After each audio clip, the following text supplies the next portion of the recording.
Assalamualaikum warahmatullahi wabarakatuh.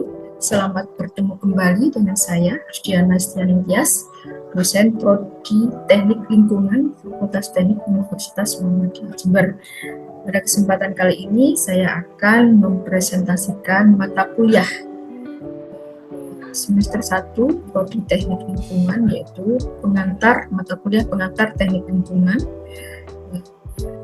Mata kuliah ini berbobot 2 SKS. Ya, ini adalah pertemuan minggu ketiga, yang mana tema pada pengantar teknik lingkungan ketiga ini adalah pengendalian vektor penyakit. Izin share screen ya. Nah, ini adalah mata kuliah pengantar teknik lingkungan yang masuk pada sub pembahasan mengenai pengendalian vektor penyakit. Definisi vektor adalah hewan avertebrata atau hewan tidak bertulang belakang yang tidak menyebabkan penyakit namun bertindak sebagai penular penyebab penyakit atau agent dari host atau pejamu yang sakit ke pejamu lain yang rentan. Definisi lain dari sumber yang lain menyebutkan vektor adalah serangga atau arthropoda penyebar penyakit yang dapat memindahkan atau menularkan agen infeksi dari sumber infeksi kepada manusia. Nah, vektor ini ada dua, ada vektor mekanik dan vektor biologik.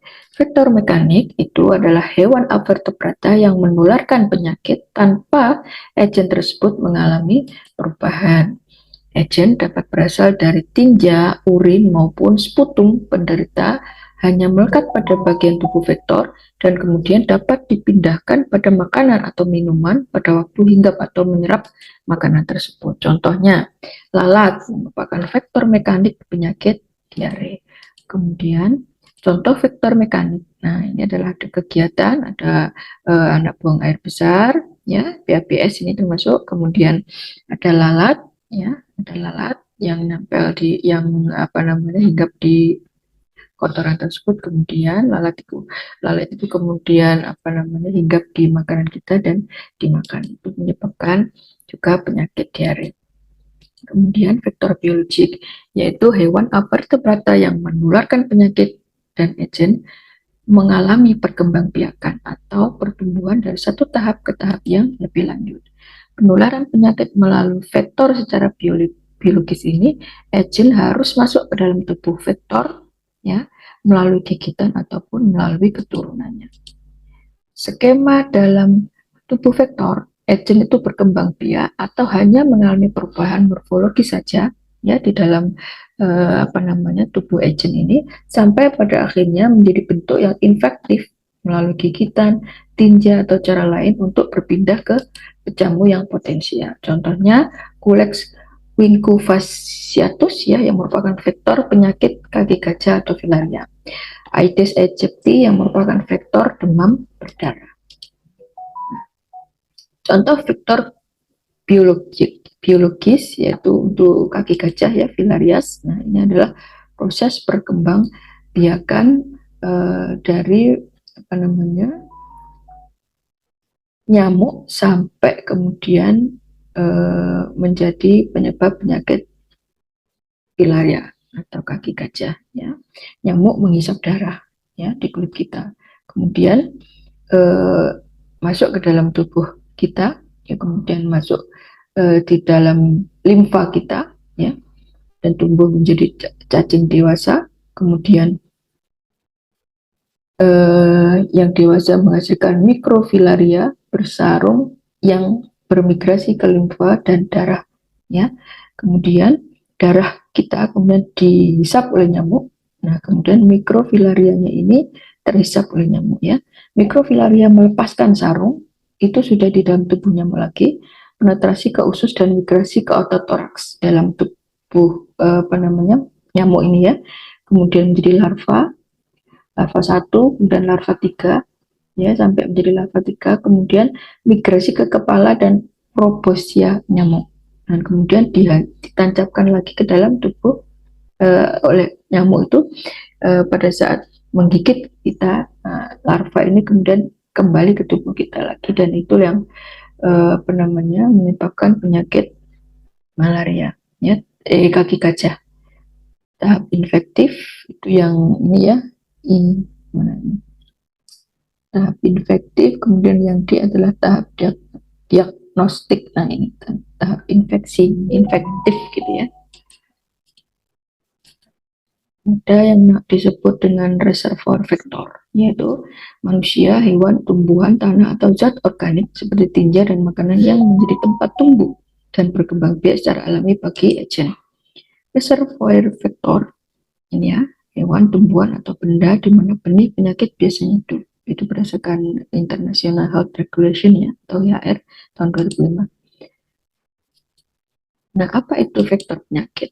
Nah, vektor penyakit adalah organisme yang tidak menyebabkan penyakit, tetapi dia menyebarkannya dengan membawa patogen dari satu inang ke yang lain. Berbagai jenis nyamuk sebagai contoh, ya, berperan sebagai vektor penyakit malaria yang mematikan. Ya. Kemudian pengertian terdiri dalam kedokteran disebut vektor biologis, tadi sudah disampaikan ya, vektor biologis, jadi dia masuk dulu ke dalam tubuh agennya, kemudian baru dia potensi menyebabkan penyakit. Nah, dalam terapi gen, virus dapat dianggap sebagai vektor. Nah, kita baru saja melalui satu peristiwa dasar yang ketiga tahun ya, terjadinya pandemi COVID-19 dan turunannya ya. Ini juga virus itu juga sebagai vektor ya, yang telah jika telah direkayasa ulang dan digunakan untuk mengirimkan suatu gen ke sel targetnya, maka vektor dalam pengertian ini berfungsi sebagai kendaraan untuk menyampaikan materi genetik seperti DNA ke suatu sel. Epidemiologi vektor, penyakit vektor, yaitu ilmu yang mempelajari tentang frekuensi dan distribusi serta faktor-faktornya, gitu ya, determinannya yang mempengaruhi timbulnya penyakit yang ditularkan oleh vektor yang terjadi pada manusia. Nah, ini epidemiologi vektor itu mencakup ini frekuensinya, distribusinya, dan juga determinannya atau faktor-faktor penyebabnya. Jenis-jenis vektor penyakit, ya. Jenis dan klasifikasi vektor yang dapat menularkan penyakit, ya, terdiri dari arthropoda, ya, dibagi 4 kelas, yaitu kelas crustacea berkaki 10, misalnya udang, kelas myriapoda, misalnya binatang berkaki 1000, kemudian kelas arachinoida berkaki 8, misalnya tungau, kelas hexapoda berkaki 6, yaitu nyamuk, pinjal, kutu, kecoa, rayap, dan juga tikus. Hexapoda atau yang berkaki 6 ini terdiri dari 12 ordo, salah satunya golongan rodensia atau hewan pengerat, contohnya tikus. Peranan vektor penyakit, ya, vektor mempunyai peran sebagai pengganggu dan penular penyakit. Vektor penyakit dari arthropoda yang berperan sebagai penular penyakit dikenal sebagai arthropod disease, ya, beda dengan yang melalui air itu waterborne disease. Kalau melalui binatang arthropoda itu disebut arthropod disease. Agen penyebab penyakit infeksi yang ditularkan pada manusia yang rentan dapat melalui beberapa cara, yaitu bisa dari orang ke orang, kemudian melalui udara, kemudian melalui makanan dan air, kemudian melalui hewan, melalui vektor arthropoda, dan lain-lain ya. Beberapa penyakit yang dapat ditimbulkan oleh vektor yaitu penyakit bawaan.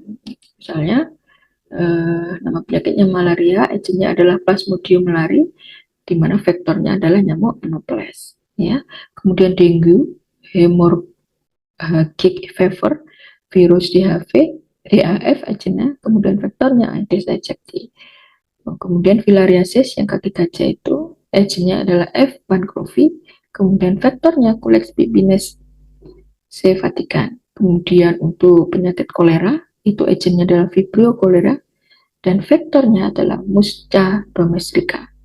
Kemudian disentri agennya adalah Escherichia, vektornya juga Escherichia. Tipes itu agennya adalah A. tivii dan vektornya juga A. aegypti tivii, ya. Kemudian penyakitnya rickettsiosis, agennya adalah R. powazeki dan vektornya Pediculus humanus. Ini adalah nama-nama agen dan vektor yang menyebabkan menyebabkan penyakit. Klasifikasi arthropoda, ya. Ada arthropoda nyamuk, itu penyakit bawaannya adalah malaria, filaria, demam kuning, penyakit otak, juga demam hemoragik. Kemudian lalat penyakit bawaannya tipes, demam paratipus, diare, disentri, kolera, ya, gastroenteritis, kemudian amoebiasis, ya, penyakit lumpuh, bisa menyebabkan lalat juga, ya. Kemudian antraks dan konjungtivitis, ya.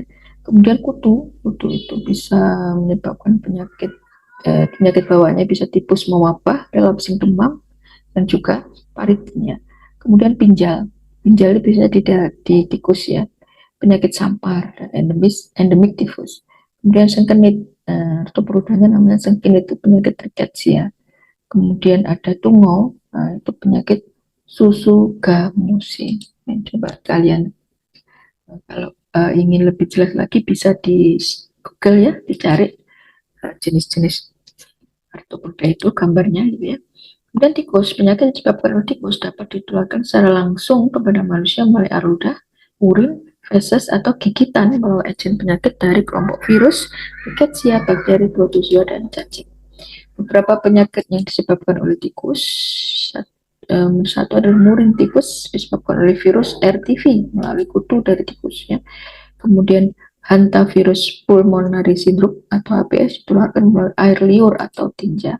Kemudian rabbit fever atau RBF disebabkan bakteri Streptobacillus moniliformis yang ditularkan melalui gigitan atau cakaran di tikus, ya. Jadi bahaya sekali tikus ini ternyata kalau bersinggungan dengan kita. Kemudian bagaimana cara memberantas Viriptor? Itu dengan memutus rantai daur hidupnya dan juga bisa menggunakan pestisida, insektisida. Tapi penggunaan insektisida ini juga harus dipertimbangkan lagi, karena ini nanti menimbulkan efek samping, yaitu insektisidanya yang berlebih akan mencemari lingkungan. Ini yang harus diperhitungkan. Jadi yang efektif kalau dihubungkan dikaitkan dengan dampaknya terhadap lingkungan di sekitar kita dan dengan memutus daur hidupnya, ya. Nah, ini adalah pathobiosinosis, yaitu interaksi tikus, arthropoda, dan manusia di sini, ya. Bagaimana sampai kemudian dari tikus dan kemudian arthropoda, binatang-binatang ini, ya, seperti nyamuk, kecoa, dan sebagainya, itu sampai menularkan kepada manusia. Kemudian ini adalah siklus hidup nyamuk Aedes aegypti, ya, yang merupakan agen dari beberapa penyakit tadi, ya. Kemudian dari nyamuk dewasa dia bertelur, telurnya ini biasanya ditaruh nyamuk itu akan bertelur, meletakkan telurnya di dinding tempat penampungan air, ya, masanya, dan biasanya sedikit di bawah permukaan air, dan dia nyari air yang bersih, ya, bukan air yang kotor, ini air bersih justru. Makanya kalau ada tempat air bak, ya, terus limbah yang ada di halaman kita, kalau ada hujan, tolong segera dibuang, gitu, jangan sampai ada air menggenang, gitu, ya. Kemudian di dalam air ini menjadi jentik-jentik, ya, selama 5-7 hari dia berubah menjadi kepompong atau pupa, dan 1-2 hari kemudian dia akan sudah menjadi nyamuk dewasa. Cepat sekali perkembangbiakannya. Kalau ini adalah siklus hidup lalat, ya. Dari lalat dia bertelur 8-24 jam, ya. 8-24 jam dia akan menjadi larva selama 4-7 hari, dan kemudian menjadi pupa atau kepompong selama 10-20 hari, dan menjadi nyamuk dewasa lagi. Nah, kemudian ini adalah siklus hidup kecoa. Jadi telur dari dewasa bertelur menjadi nimfa 1, ya, kemudian menjadi nimfa 2, dewasa 1, dewasa 2, dan dia kemudian bertelur. Itu. Nah, ini cara bagaimana untuk memutus siklus hidup tadi, ya, dengan 3M, ya, menguras bak mandi, kemudian menutup lubang-lubang air, ya, yang tempat-tempat air yang berpotensi untuk menampung air, tutup. Kemudian M yang ke ini apa lagi, ya, nah itu. Kemudian menimbun, menutup, menguras gitu ya. Itu adalah 3M. Plusnya itu adalah dengan apa namanya, memperhatikan ventilasi udara. Jadi apa namanya, nyamuk ya, nyamuk itu tidak suka dengan, dia punya suhu tertentu ya, biasanya yang apa namanya, agak-agak ini ya, agak panas gitu, dia agak panas itu suka ya, makanya harus ada ventilasi udara sehingga sejuk gitu ya, entah sejuk. Kemudian menggantung-gantung baju itu juga senang nyamuk di situ, bersarang di situ ya. Kemudian ada juga yang menggunakan insektisida. Nah, tapi ini apa namanya, kalau bisa dihindari ya, karena efek sampingnya untuk lingkungan. Nah, ini penyakit menular. Apa saja penyakit menular tadi ya, yang disebabkan oleh adanya tikus di dalam rumah kita, nyamuk, lalatnya. Perkembangbiakan epidemiologi yang merupakan ilmu tentang perkembangan penyakit, menggambarkan spesifik mengenai peran lingkungan terhadap penyakit. Sejak lama telah diketahui bahwa kondisi lingkungan berpengaruh terhadap terjadinya suatu penyakitnya. Sebagian besar persebaran penyakit menular disebabkan melalui perantara media air. Peran air di dalam persebaran penyakit menular diantaranya sebagai sarang mikroba dan insekta. Jumlah air yang tidak mencukupi hingga manusia tidak dapat membersihkan diri dengan baik, yaitu menjadi penyakit kulit ya, kalau kita sering tidak mandi seperti itu, kualitas air yang tidak cukup baik gitu ya. Penyakit menular yang disebarkan oleh air secara langsung pada manusia disebut, nah ini waterborne disease ya, yang hanya dapat menyebar bila mikroba penyebab penyakit tersebut masuk ke dalam sumber air yang digunakan manusia. Jenis mikroba ini antara lain virus, bakteri, dan protozoa, yang perantaranya penyakit menular ini bisa terjadi dengan perantara air gitu ya. Nah, ini jenis penyakit menular lagi, kolera gitu ya, penyakit disebabkan oleh bakteri Vibrio cholera. Ini awalnya berasal dari India. Bakteri ini menyerang usus halus yang berat dan akut, sering mewabah dan menimbulkan korban meninggal sampai meninggal dunia dengan gejala muntaber, dehidrasi, dan kolaps. Kemudian tifus. Tifus ini penyakit yang disebabkan oleh bakteri Salmonella typhi ya, yang juga menyerang usus halus. Gejala utamanya panas terus-menerus dengan taraf kesadaran menurun 1 hingga 3 minggu setelah terinfeksi. Kemudian hepatitis A. Penyakit yang disebabkan oleh virus hepatitis A ini, gejala utamanya adalah demam akut ya, dan perasaan mual dan muntah. Hati membengkak dan mata menjadi kuning. Ya, gejala penyakit muncul setelah 1 hingga 2 bulan terinfeksi. Kemudian polio. Penyakit ini disebabkan oleh virus poliomyelitis ya, dengan gejala yang sangat bervariasi, diantaranya flu hingga lumpuh ringan, parah, dan juga kematian.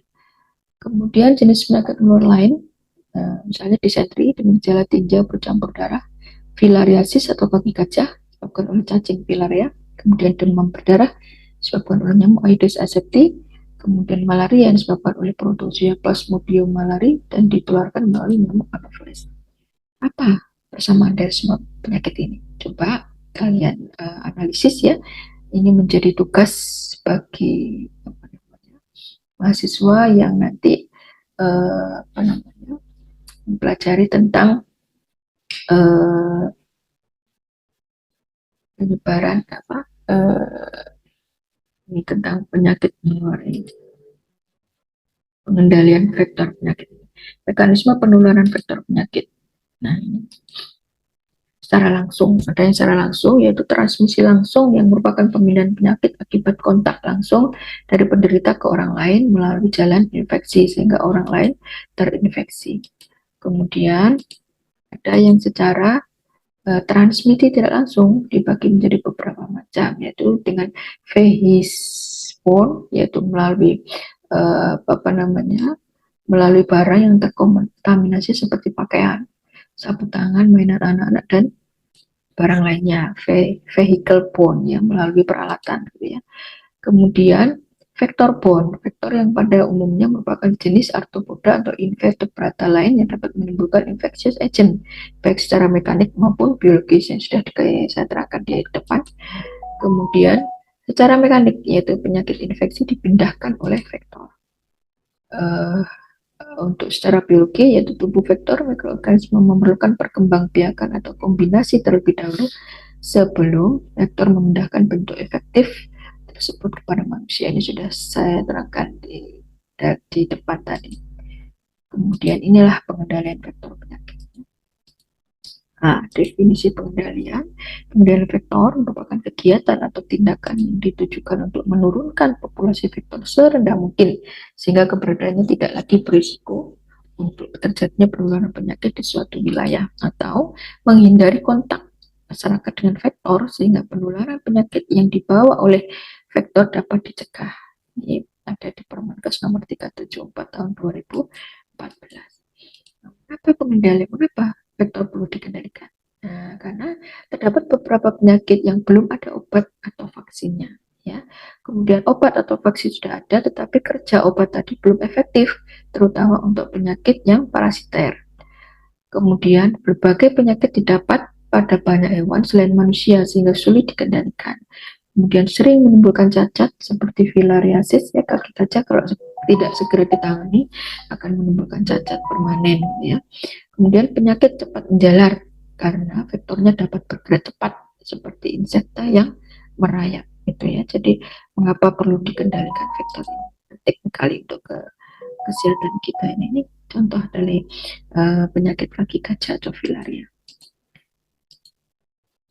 Nah, pengendalian vektor bisa secara fisika atau rekayasa, ya, dengan memodifikasi lingkungan, misalnya menimbun tempat perindukan tadi, manipulasi lingkungan, ya, dengan pengeringan rawa, pembersihan tanaman, gitu ya. Kemudian secara kimia dengan insektisida, kemudian secara biologi menggunakan predator, kemudian dengan pembinaan masyarakat secara terpadu, gitu ya. Penanganan secara terpadu adalah intervensi terhadap pengetahuan, sikap, dan perilaku masyarakat agar sadar, mau, dan mampu mengendalikan vektor penyakit. Melakukan PHBS dan dalam melakukan PHBS dan 3M plus tadi, menguras, menimbun, menutup, ya, dan ditambah dengan ventilasi, dengan penyemprotan secara kimia dan sebagainya. Teknik pengendalian vektor penyakit, ya, tekniknya tadi pengendalian vektor penyakit ini perlu dilakukan sebab ada beberapa penyakit yang belum ada obatnya atau obat tersebut belum efektif, ya. Ada pula karena beberapa penyakit tersebut ditemukan pada hewan tetapi tidak pada manusia hingga sulit dikendalikan, dan dikenali juga beberapa penyakit yang sangat cepat menular serta sebab vektornya dapat bergerak, seperti insekta bersayap. Ini pengendalian vektor, metode pengendalian dan pengendalian secara alami, ya, pengendalian terapan. Kemudian ini yang dinamakan borne disease, mencegah penyakit baru ke kawasan yang bebas, ya, dengan pencegahan, penekanan, dan pembasmian. Pengendalian terapan dengan upaya peningkatan sanitasi lingkungan, dengan pengendalian secara fisik mekanik, ya, pengendalian secara biologis, pengendalian dengan pendekatan undang-undang, ya, kemudian pengendalian dengan bahan kimia. 4 cara penanggulangan vektor, diantaranya dengan pengendalian kimia, ya, pengendalian vektor terpadu dengan melibatkan masyarakat, dan pengendalian rekayasa, kemudian pengendalian secara biologis. Nah, contoh pengendalian kimia. Pengendalian kimia ini dengan menggunakan insektisida, hasil yang dicapai cukup memuaskan, namun jika tidak dilakukan terus-menerus maka vektor menjadi kebal dan ini juga berpengaruh terhadap lingkungan, gitu ya. Ada bahan-bahan kimia ini yang menempel di tanah, di air, di udara, dan akan juga sampai kepada kita kalau kita tidak berhati-hati dan tidak terkendali, gitu ya. Kemudian pengendalian vektor terpadu dilakukan berdasarkan ekologi vektor sehingga diketahui karakteristik vektor seperti habitat, usia hidup, probabilitas infeksi terhadap manusia, dan kepekaan vektor terhadap penyakit.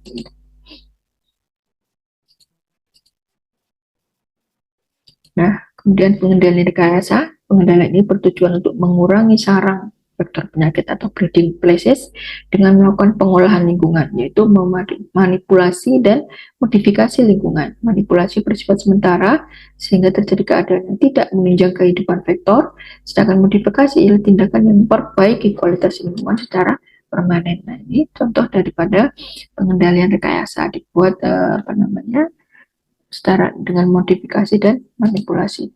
Kemudian ini adalah dengan pengendalian biologis ya, memelihara musuh alami vektor atau predator vektor tersebut dan juga mengurangi fertilitas atau perkembangbiakan vektor. Prinsip dan dasar pengendalian vektor ya, pertama, pengendalian vektor harus menerapkan bermacam-macam cara pengendalian agar vektor tetap berada di bawah garis batas yang tidak merugikan atau membahayakan. Kemudian yang kedua, pengendalian vektor tidak menimbulkan kerusakan atau gangguan ekologi terhadap tata lingkungan hidup. Kemudian peran surveillance pengendalian vektor ya. Dari data hasil pencatatan vektor dipergunakan untuk melakukan pengendalian vektor agar tepat sasaran, menentukan metode pengendaliannya, tepat waktu, dan efektif efisien. Ya, surveillance itu survei atau pengambilan data terkait dengan kejadian penyakit menular dan penyakit yang lain yang disebabkan oleh vektor. Kemudian sebagai antisipasi terjadinya KLB atau kejadian luar biasa.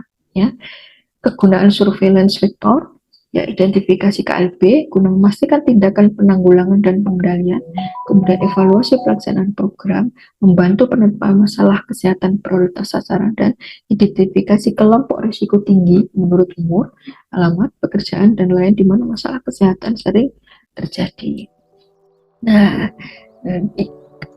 sampai di akhir penjelasan saya, satu yang akan saya sampaikan terkait dengan ini ya, lingkungan, menjaga lingkungan ini, bahwa tidak seorang pun muslim yang menanam tumbuhan atau bercocok tanam kemudian buahnya dimakan oleh burung atau manusia atau binatang ternak, kecuali yang dimakan itu akan bernilai sedekah untuknya. Jadi mari kita berlomba-lomba untuk melestarikan lingkungan, karena kelestarian lingkungan ini adalah tidak hanya untuk saat ini tapi untuk anak cucu kita. Demikian yang bisa saya sampaikan. Terima kasih. Semoga apa yang saya sampaikan bermanfaat dan dapat menambah khasanah pengetahuan kita. Amin ya rabbal alamin. Wassalamualaikum warahmatullahi wabarakatuh.